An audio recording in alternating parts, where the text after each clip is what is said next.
everyone. Just recently, I've had a lot of questions with regards to romantic love, and a lot of people having issues with romantic love, relationships, really, to be honest. And it is a subject that brought about some interesting thoughts for me, and I just wanted to share those with you. Romantic love, it can hurt us, it can toss us around, and we feel totally lost in it, immersed in it. It can be so painful, and yet so pleasurable as well. But what the main thing is, that what I wanted to say is that we look outside ourselves in order to find the happiness that is within us. But really, all it is everything outside us is a reflection of what is within. And relationships are something that really do allow us to actually see what is within that needs to be brought to the surface. So, for example, the way I like to put it is, if you have sort of a pond, if you like to call it that, a pond with bubbles underneath, very dense bubbles, and these bubbles are the ones that hold all the emotional habits and things that are within us on an unconscious level. And by using techniques like, say, for example, EFT, we're allowing the bubbles to then come to the surface, rise up, and be released to the air, and with the release comes the emotional charge being released as well. Obviously, we have all those techniques to our advantage in that respect. But really, it's all about looking within and seeing what it is that other person is trying to show you within yourself, that is kind of like pushing your buttons, so to release what it is that you need to release.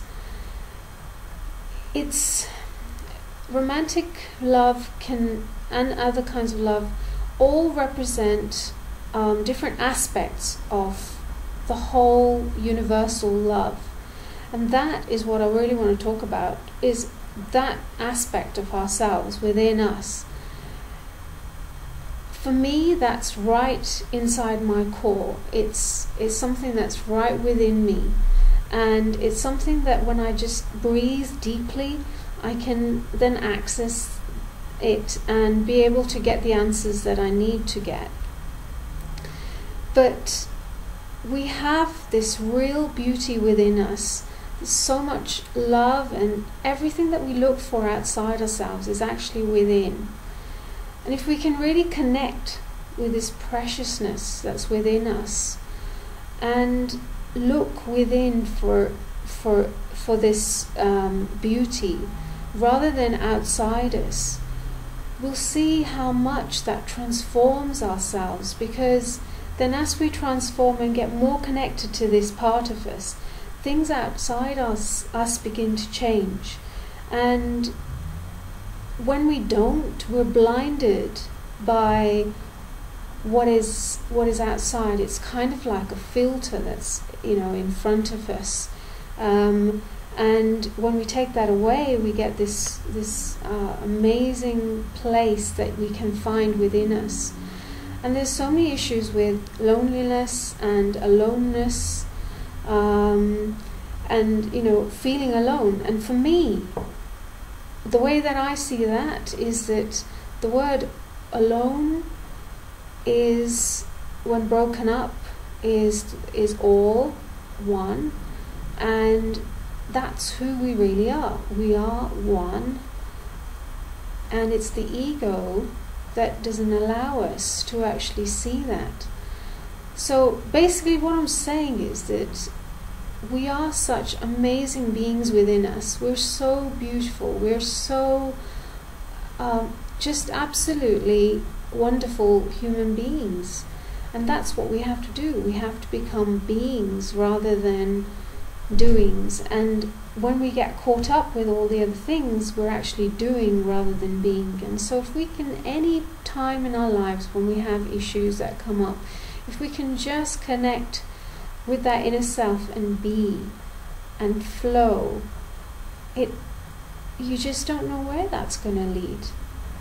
And it's like the tree that is in the sun, it's in the rain, and it has no favoritism towards either of those.